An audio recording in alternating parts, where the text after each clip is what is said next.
feel like board wine. Often imitated, never duplicated, and always interrupted by Krieger. You're watching After the Whistle Season 8. I'm Coach Moore along with Tom Krieger, and this week we have a special guest. He is back.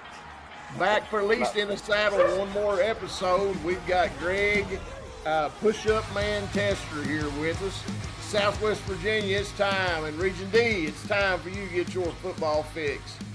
First of all, gentlemen, before we get started with last week's scores, welcome Coach Tester. Long time no see. Good to see you. Good to be back, man. I miss Krieger's big tooth there, but I see Krieger still is without teeth, and I actually got a request this week that you do the rest of the season without that tooth. Well, if Union keeps upsetting all these people, I'm liable will. I mean, 4 major upsets. Yeah, who would have thought? Three major upsets. And I almost pulled that fourth one off against DB there. Yeah. Right. That's right. Yeah. All right. Before we get started, Coach Tester, how's your team, your young team, coming along there, getting ready for the Southern Gap Eagles next year? We are 7-2 right now. 6-2. I'm sorry. Had 2 close losses to Belfry, Kentucky, and Pike. Sounds like me needs to stay out of Kentucky. Hey, we got to go where we can play, man. That's right. Well, I looked at that schedule you guys had there. You got Detroit next week, don't you? Well, I don't know. Everybody's dropped us these last couple of weeks here. I'm trying to find a game, so. I think Virginia High's looking for a game. I think Galax is looking for one. He's got his football schedule's like a basketball schedule. That's the truth. Play every Monday, Thursday, and Monday. They're a pretty tough team. I felt like we got a pretty good team over there, middle school team. You guys laid it on us the other day. Got those kids running wing T, they're looking pretty good. Yeah, like I said, our young bunch, it's a pretty good group, and we just try to we can keep them all together and kind of transition them into that new phase. And we kind of, this is the first year that we combined our teams. I think Grundy or Twin Valley didn't have a middle school or a JV football team the last 2 years, so we had to get those kids playing football, and we went ahead and joined them together this year, and it's been a good season so far. So hopefully we can make a transition into next year and get those kids playing on the familiar with our system. Well, it seems like you're all moving in the right direction, especially when you've got these other teams running the same thing as well. So it's going to be interesting and challenging, but also exciting for you guys going into the new school. All right, let's take a look at this week's weekly recap. I'll run through these scores pretty quick. Craig County, 56, Mount View, West Virginia, 8. George Wythe, 42, Patrick Henry, 7. Northwood, 42, Blaine County, 14. And this is the first time since about 2014 or somewhere around there that Northwood has been 3-0 at this point in the season. I think the last time they were 3-0, we were 3-0, and they had Olinger in that bunch, and they come to Twin Valley that year. I remember that. Sure do.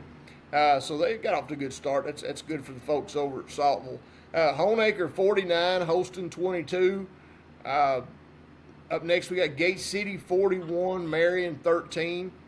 Union, 49, Tazewell, 7. Coach Padgett still looking for that first win.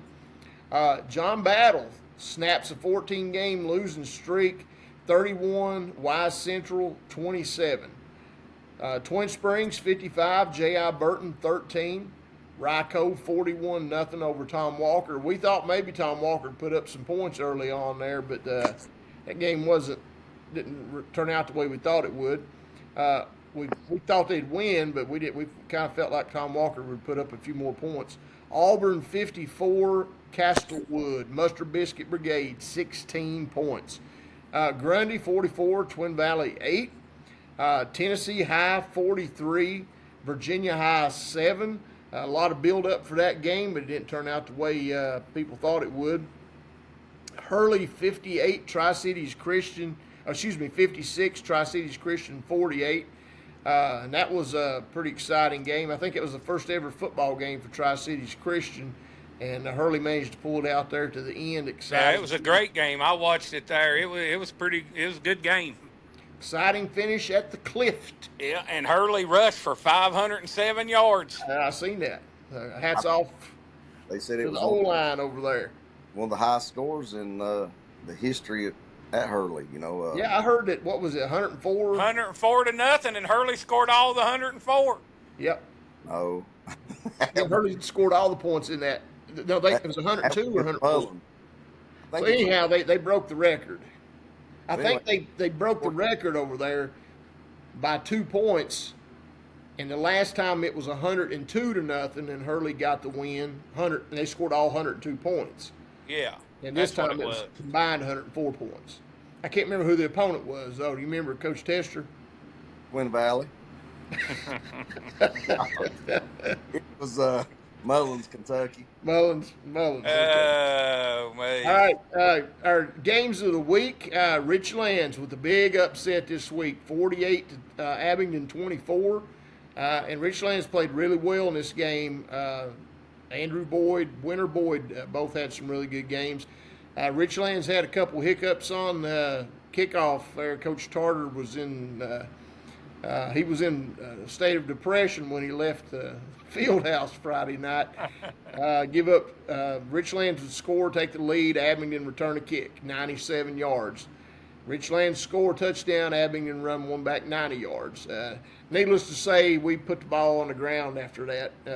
But I think that problem may be resolved after some of the stuff that I seen they was doing this week, or at least by the sound of things that was going on in the film room. Eastside 28, Chilhai 14. Actually, not a bad game. Chilhai, the margin of victory, they doubled them up, but Eastside considered to be the Region D favorite. Lebanon 64 and Retreat 26. Rural Retreat ran the ball effectively against Lebanon, and sometimes I don't know what the deal was, but sometimes I was thinking maybe they needed to keep running it and keep Lebanon off the field. But Lebanon, bottom line is right now, Michael Reece is in a whole new world right now, running, throwing. both. I mean, Correct. yeah. Watch the homemaker. I was very impressed with him. Yeah, he's his. I think his a threat to run the ball has really shocked people because he's really when he put that in his repertoire. Say that word again. Repertoire. I mean, Wise is getting a good one. Oh yeah, absolutely. All right, let's. That concludes our score recap for last week. I'll get it right in a minute. Folks, you know the guy, the one who looks like he just stepped off the trails. Got that strong handshake, sharp beard, confident swagger. No, I'm not talking about Bubba Edwards. That's not a look you get from a 3-in-1 body wash and a prayer. That's a look that is earned and maintained with Wild Willies. Live free, stay wild with Wild Willies. Scan the QR code there on the screen and order the Wild Willies beard kit. And you can have a really nice, well-groomed beard kit, with this kit. And if you've got one of them slick faces like Austin Cooper does over at Patrick Henry, it's still good for you too. So check out Wild Willie's beard kit. All right, and support the show. All right, our peak performers of the week. We've got 4 or 5 young men here. Let's start with Toby Baker at Lebanon. 12 carries, 259 yards rushing, 4 touchdowns against Rural Retreat. And next we got his partner in crime, Mike Reece from Lebanon. 21 of 29, 333 yards, 5 touchdowns. And he was also 10 carries, 82 yards rushing, and a touchdown against Rural Retreat as well. And if you remember, he came off of that 20 for 20 performance the week before, so he's completed 41 of his last 50 passes. Next, we got Andrew Boyd, Richlands High School quarterback. He was 17 of 37 for 360 yards, 5 touchdown passes. Some really nice balls against Abingdon. And his partner in crime, Wynnter Boyd. Had 6 receptions, 3 touchdowns, 136 yards receiving, and one absolutely amazing catch down the sideline where the ball got deflected, got spinned around, kept his eye on the ball, tipped it, pulled it back in, and ran it on in for a score. And then our probably the most impressive stat for the week was Clay Ross, the quarterback at Twin Springs, who contributed totally for 7 touchdowns and 426 yards, combined rushing and passing. 7 Wonderful. touchdowns. That is great. Wonderful. Guess who we play next week? No, are you serious? Yeah. Well, we never know. His name may be coming up again. Those are some pretty impressive numbers that kind of remind me of numbers you guys used to put up years ago. Back in the day, 30 year back. Yep. All right, let's move on here real quick down to our Talking Smack segment. This week on Talking Smack, we got 2 topics. One a special topic that we're going to discuss here. But our first one is the power rankings as of today. So, for example, if we were to take a look at the power rankings as they currently exist, as of today, in 2A, Graham would be number 8, Lehigh would be 7, Richlands 6, Virginia High would be 5, Union would be 4, Ridgeview 3, Lebanon 2, and Gate City would actually be number 1.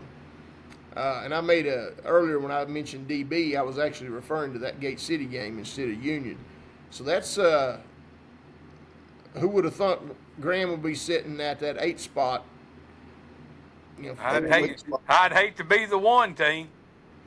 Yeah, that's true. I would not want to be opposite then.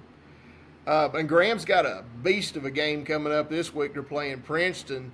I mean, realistically, we could come in next week, look at these power rankings, and Graham may not even be listed in the top 8. And just like you said, Coach Krieger, last week, if Graham's not going to be number 1 in the rankings, who in the world, who wants to play him? Nobody. That's right. Princeton does this week. Well, they do. That's probably true.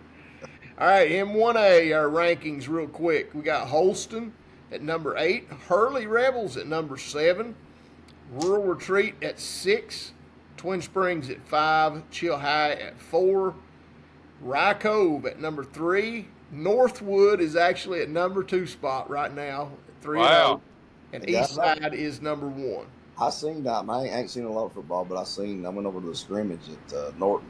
Hurley played over there, and I tell you, Northwood is really good. I was really impressed, and they was one of the most physical teams I've seen so far. Well, that's impressive. Yeah, they do. In a single way, definitely.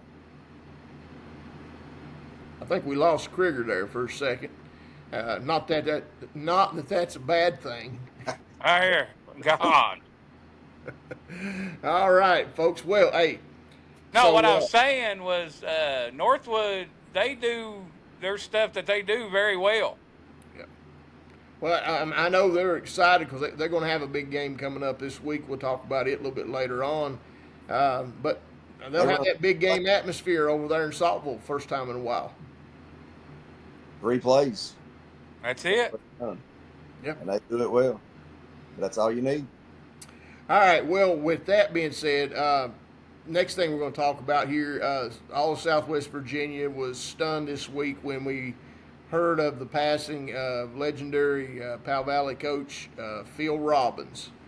And Coach Robbins, a longtime fixture in Southwest Virginia football and in track, winning state championships in track and in football. Big shock. I know a lot of we received a lot of well, not a lot. We received a few messages in our to after the whistle, and then talked to a bunch of coaches. I talked to Coach Tarter this morning, and he kind of choked up a little bit talking about him. Phil Robbins had an influence on a lot of people, and I'll let you guys jump in and just maybe talk a little bit about Coach Robbins and his influence, and maybe any experiences that you guys had with him. I was telling you earlier there that I was at the UVA Wise game on Saturday, and I went down to speak to my son as he was coming off the field, and Coach Robbins came by and spoke to me, and he got on the subject of his shoulder pads. It was just a normal conversation. He said, "Hey, when you get up to that new school, you need to let me show you the shoulder pads I got in here." And he said, "This is what you need to get." He was talking about the Pro Gear shoulder pads and stuff. I mean, it was just a normal conversation. He was joking and carrying on, and I said I'd holler at him, see him next week. At the game Saturday, homecoming, and 24 hours later, I heard the news, and And you never thought that'd be the last time you talked to him. no, and like I said, man, you just so many things comes to mind with him. Just probably the GOAT of Southwest Virginia. When you're talking about state titles and just how many lives he's touched, how many kids he's influenced, and look at all the people he's coached that's went on to do great things. And like I said, it's just it's his legacy is just unmatched. I mean, I just don't think I can't imagine winning 7 state titles. I mean, some of us only dream of one. Yeah. So and just the not only that, just lives that he's touched, people he's coached, and the influence, man. I just can't say enough about it.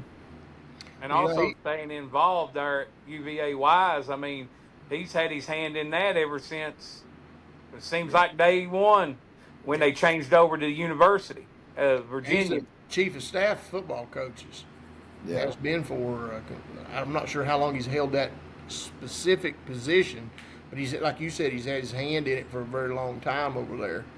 I played with his son Wes Robbins there at Emory for a couple years, and Phil, every Saturday you can expect him to come in and go around the whole locker room patting people on his shoulder pads. Good luck, guys. Hang in there. And he'd get a jab in there too. Says, "Well, we beat Wise by 70." Talking to a guy from Wise, so sorry about that. He was always around. He would, when I was helping Luke over at Central, and we upset Union there a time or two, and he would text me, and just off the wall, just a little joke, and he said, "That's the first time in so many years that the county seat has beat us. You do know that, don't you?" But anyway, he always had a joke, and he always talked about he came to Hurley in 1992 for the first round of playoffs. And, I remember that. Up there, man. I was an 8th grader at that time. I remember it. And great game, good physical game. That's when they had the Bishop kid, and I think the score ended up being 14-6 Powell Valley or 15-6 Powell Valley. But he always said, "Hey, Tester," he said, "I know they squirt that field. They wet that field that week. They had to, man." He said, he said, "It hadn't rained in weeks, and we get over there, and it's a swamp." And he said, "There is no." I said, "Phil, that's the cliff, man." He said, "Nah, ain't no cliff to that." He said, "They wet that field." Was he coaching when Ray shut him out, Garden? No, I was actually thinking about that when you said it. I want to say he was, but that was probably 86, 87. And he may have been at Christiansburg at that time. I'm not sure. But he started out at Battle. Yeah. And then went to Christiansburg, and then and he had minimal success at both of those places. But when he got to Powell Valley, I mean, I'm sure there's a couple Jones boys had a little bit to do with that, but he did I think he probably had gotten better as a coach as far as growing as a coach by the point in time that he had gotten there, and then of course the rest they say. And it showed. Yeah. I remember one time we were at I was with Doug Hubbard, and we were at the Virginia All-Star game up in Norfolk, and we came through the dining hall, and he was sitting there with Coach Colbro and Mike Smith from Hampton, and there was somebody else there, but we came by and we started to sit, and he was kidding, of course, but I think there was probably a little bit of an element of truth in it. He told us we couldn't sit there because we didn't have the qualifications, and he was the rings is what he was talking about. Yeah. And everybody sitting at that table. That sounds like he. Yeah. Everybody at the table had rings. Of course, so that little bit that I had there, I know probably my biggest, or at least one of the first times that I actually had anything, a real conversation or anything with him was back when I was coaching at Honecker, and we played him in, as when Heath Miller was playing. We played them for the Region D championship game, and we beat him. And then shortly after the game, it's the type of character that he was. The coaches were in the coach's office, and he came in, and we had Giles up next in the state semifinals. And he told us, I'm going to show you how to beat that bunch. And he added a few explicatives in there. But he went over to the board and he showed us a good scheme against the single wing. And the scheme that he showed us and the stuff that he told us to do, we implemented it that week. And, I felt like we had a better team, but I don't know if we could have stopped the single wing without that. Little tweak. Yeah, tweaking stuff that he was telling us, and so that was pretty nice of him. He didn't have to do that. He could have left there disgruntled and upset, but he didn't. No, he didn't want to have what he had already went over go to waste. Yeah, that's probably true. But I know there's a big void now in Southwest Virginia because he is an absolute legend. And his son is, carrying on the tradition really big as well. I think he's the OC now for at Tulsa, if I'm not mistaken. Yeah, his Brad was just on TV on Friday, they beat Oklahoma State. Oh, yeah, and he got old Grundy fired. He got him fired, didn't he? Yeah. So that was and that was just this past weekend, but.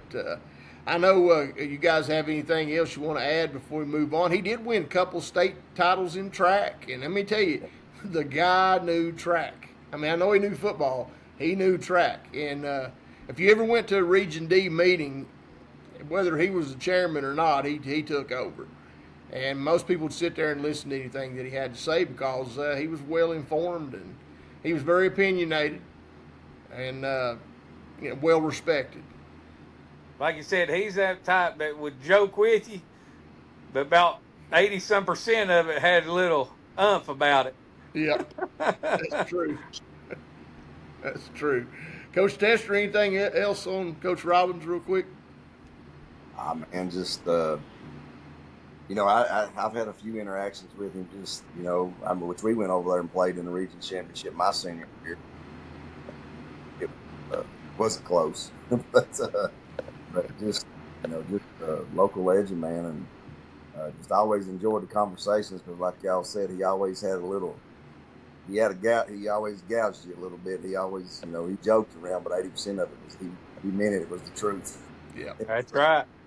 But Coach Tarter actually told me this morning Greg Mance had hit Phil up one time, and Greg was talking offense or something with him and told Phil that he said, I really like that play that you ran, and he elaborated on how strategic and how good it was and everything, and Phil was asking him what that play was, and he said, well, Jones right, Jones left.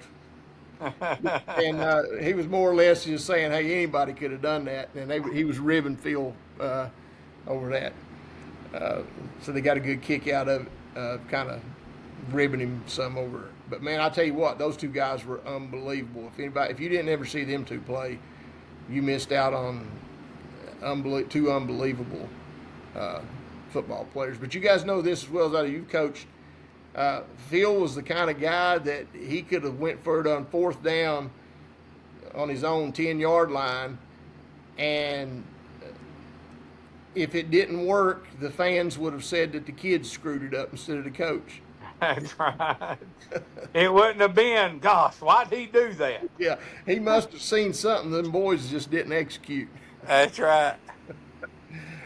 All right, well, legendary Southwest Virginia football coach Phil Robbins passed away, 81 years of age. Rest in peace, Coach. All right, it's time for our Super 7, and this week we have a big shakeup in our Super 7 lineup. We'll start Right out of the gate here with number 7, we got the Rye Cove War Eagles, who are continuing to march along in Region D and 1A. Number 6, we have Virginia High coming off that loss against Tennessee High. They slipped a little. Number 5, we got the Graham G-Men, and they've been a fixture in that one spot, so it's kind of odd for us to say that. And, Graham they got that forfeit against Galax, but they technically haven't won a game on the field yet. They're going to. They'll jerk out. It just seems odd, though, at this juncture in the season that they haven't yet. They'll be all right. Yeah, I think they will, too. Lebanon coming in at 4, and Eastside Spartans, our top 1A school, at number 3. And number 2, we got the Gate City Blue Devils, and at number 1, the Union Bears. Hold on a minute, man. Hold on a minute. Did you not have the Ridgeview Wolfpack in there? No, they're not in this, actually. Ooh. Ooh. Hold on, man. I must have been elsewhere when y'all picked this, right? Yeah, you wasn't around when we did this. So, hey, we had to figure out how to get them in there, and you get the 7 teams in, and I could see Ridgeview in that 6th spot where Virginia High's at myself. I'm not going to lie to you. I could see them in that 2 spot. Well, I don't know about you. What about you, Craig? I think I got to see a little bit more. Leave them out. Old Kent got to show a little more. He got to show a little more. I'm going to say Union 1, Ridgeview 2. So Gate City playing too good right now. I'd have to leave Gate City there. Now, I'm not saying Ridgeview isn't. I don't know as much about them as I do Gate City. Okay. Leave Gate City there and put Ridgeview at 3 then. I can see that. Greg, Kent's boys now. He come in here and get us on the spot. That's what it is. Yeah. I'm with him. That's kind of on the back burner. I'm with Greg. They should be in there somewhere. Mountain 7. I'm thinking right now, after he said that, if I was to put them anywhere, I would put them where Virginia High's at right now. What? I got Virginia High at 6, but what I'm saying is I would slide Virginia High out and slide them because it's like this. It's kind of. Morg, he can sit there and say we forgot about them. Yeah, they just off our radar. That's all we sure did. Greg just put it on there. Wolfpack silent but deadly right now, boys. Well, I don't know. In a lot of ways, if you're a coach, it's the way you like it. Well, they on now. Greg's already jinxed them. Yeah. We're putting them straight to 2.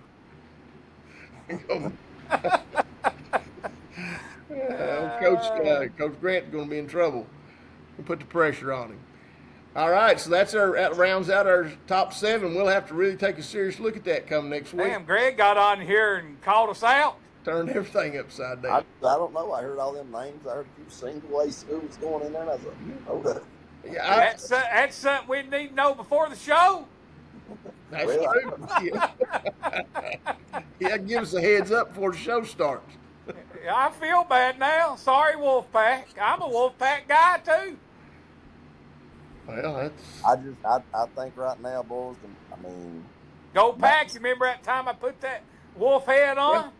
Yeah, I do. I think the Mountain 7s right now is above the Southwest. I'm with you. I would agree with that. Which they've always been above them except with Graham, but now they've caught Graham. Yeah. Graham's got some injuries. They'll be there. Yeah. All right, now that Tester's got us all tore up, we're going to go into the next segment of the program here. Folks, each week at this time, we attempt to stump the CRIG. And what we do in this is we try our best to ask him a question. Well, we actually let him give us an answer to a question that he has not seen. I have an envelope here in my hand, and this envelope has been sealed in a bank vault for the last week, and it was delivered here to my home by an armored truck just a short while ago. And inside this envelope is a question. And Krieger is going to put his thinking hat on. He's going to tell me the answer to this question before I read the question. So, Coach. That's how I'll pass that practice test. Is that how he passed it? Yeah, on that 10th time. All right, Coach Krieger, you have not. Stick. You Stick. you haven't seen the contents. No, stick. Stick is that the answer? That's the answer. Like in Stick Blankenship. I haven't seen Stick in a long time. I forgot all He's about running the show up at Royal Retreat. it. All right, Stick. Final answer. Final answer. Take a look. And here is the question. Stick. What is brown and sticky? Yeah, I guess you're right again. Well, undefeated. There's only one other thing that's undefeated besides me. Yep, you're correct. And I ain't going to say what it is. If you don't want to know, ask Jack Compton. And I don't know if YouTube will allow that or not. All right, next we've got one more. Brick. Brick. Like in your jump shot. Brick. All right, Stick, Brick. I got you. Last week it was Doug and Douglas. So it kind of rhymes this week. All right, here we go. We got the next one. Let's take a look at it. The answer is, once again, what? Brick. Brick. Like What's your red? jump shot. This is a good one. What's red and bad for your teeth? Is that what? No, that's not what happened to you, is it? Nope. You know how he lost that tooth, don't you, there, Tester? I got mine. Tell him, Krieger, how you lost the tooth. Betting on, you lost a bet on.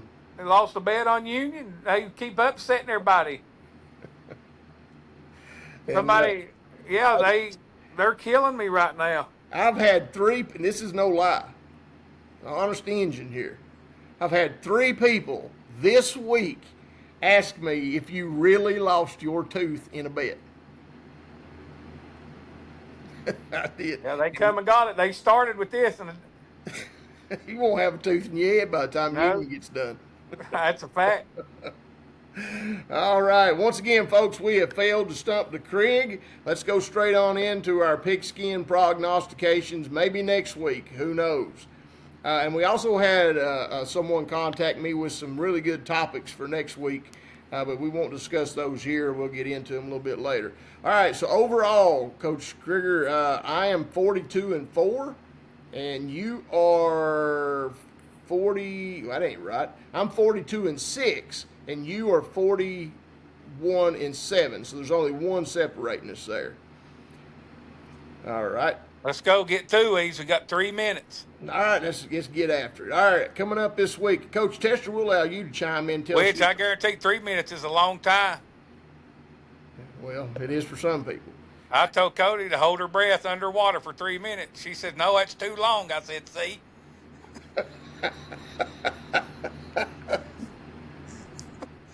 All right, let's go. That's a classic. Just sitting back there grinning. All right, John Battle at Patrick Henry. Ooh. It's going to be a hum. That Beefy is on the sideline. Gosh. Can they stop the Sturgill kid? I'm going to go with Patrick Henry in this one. Well, I'm going with John Battle. What do you think about that, Tester? I've seen Patrick Henry, but I haven't seen John Battle. Now, John Battle just snapped that losing streak against Wise. I'm going to go with old Coop and the Patrick Henry Rebels, I guess. All right. You know, I am too. I ain't going against them. I was just doing it, try to just shake it up, but I can't go against them either. I got you. You know, but you hate to say this, but a lot of times teams get a big win like John Battle did. They'll rattle off another. Think they're on. But I pull hard for Cooper and Beefy and them. Yeah. I mean, so I'm hoping they pull it off. All right, Lee at Ridgeview. Since he's traveling from Hurley to Patrick Henry every day to coach, I'm going to go for it. That's true. That's right. I've got Ridgeview Lee at Ridgeview. I got Ridgeview. Why, you don't even have them in the top 8? Well, you didn't. Yeah. Yes, I did. You just Y'all didn't put must them in there. Y'all had to lose against them last week. Ridgeview. Gotcha. What about you, Tester? I'm going with the Pack. All right, Giles at Tazewell. Giles. I'm going with Giles as well, boys. Single wing's tough to defend, and when you're And I watched them play. They're pretty good. better, nobody saw this coming. I don't think. You mean Giles ain't running the spread? I thought the spread was the only thing that could beat teams. Well, That's what they say. That's what people think. Giles has beat everybody. Radford. Yeah. I can't believe they ain't got all them athletes out there in space. That's what they say. I'm with you, brother. I love it. All right, Virginia High at Grayson County. I think this is going to be a good one. I'm going Grayson. I see your Grayson and raise you one. I think they're going to take the win too. We back-to-back losses for Virginia High. Hey, let's slide them out of that top 7. We could slide Ridgeview in then. So I'm going to go with Virginia High on this. They're going to pull the upset. Yeah, you just trying to get a game. all right, that's what it is. No. Grundy at Honeacre. I think the Low kid puts on a show. By the way, forgot to mention his name earlier. He had some. I think he had 4 touchdown passes. He's already threw for 1,000 yards. Yep. Grundy at Honeacre. Who you got, Coach? I'm going with Honeacre. Just music and Low be too much for the DBs. I agree. What about you, Tester? I'm going to go with the Tigers. I mean, I watched them play against Lebanon, and Low and those guys are tough to deal with, especially with that spread offense that they run. Hurley at Holston. I think Hurley is playing respectfully, but I'm going with Holston in this one. I'm going with the Cavaliers. Hey, boys, come on. Where's the love at? Right here in front of the principal, boys. I'm going to go with the Rebels, man. Who would have thunk it?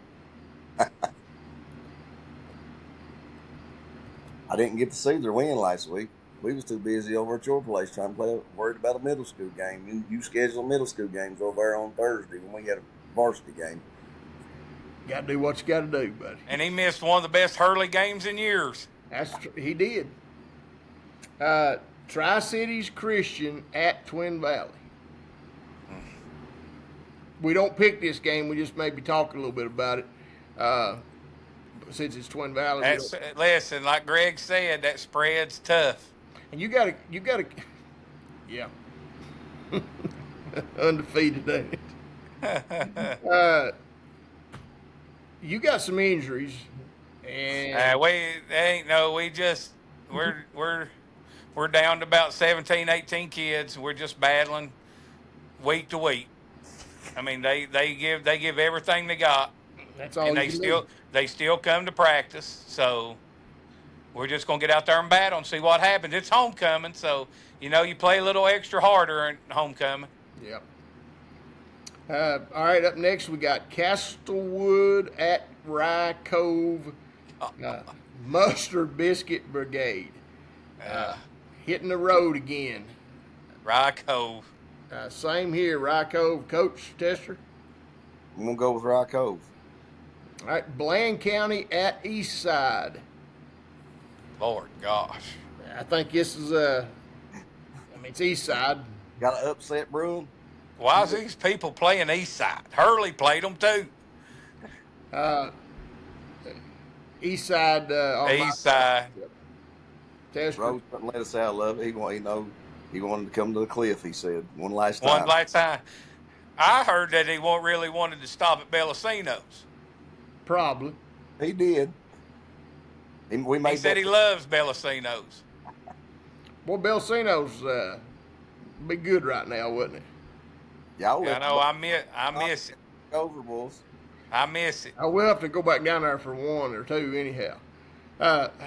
Happy Valley at Tom Walker. Did somebody beat Happy Valley the other day by like 60? I'm not sure, but I don't know I don't think Happy Valley I think they're playing most games on the road. I don't think they're playing on their home field right now due to that flooding that took place down in there, but at least they are playing football. So I think that probably is psychologically is played a role on them, but I know the community is happy to have football back. And but I think Tom Walker gets them a win here. Tom Walker. All right, Twin Springs at Craig County. Boys, Craig County's number 1 right now, I think, in the power rankings in that region. Listen, they got some good-looking kids, but I think if you spread them out, and I think that's what Twin Springs is doing, I'm going with Warner. Warner, I'm picking you, brother. I'm Just picking, remember that next Friday. That's trying to get a favor there. Yeah, I'm going to pick them as well. I think Twin Springs travel, make that long road trip and get the win. Chilhai at Northwood. This will be a big crowd game here. Chilhai lost 28-14 last week to Eastside. Northwood is undefeated.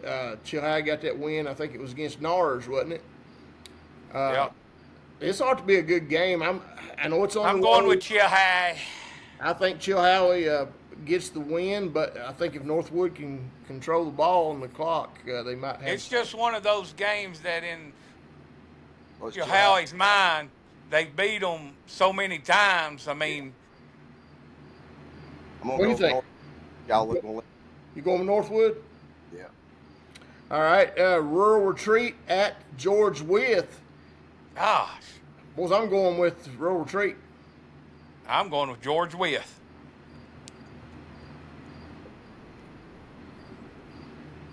All right, just about done here. Now we've got our 4 games of the week, and the reason they're games of the week is because they include some of our Power 7 teams. Union at Central. Union rolls. Yeah, Union.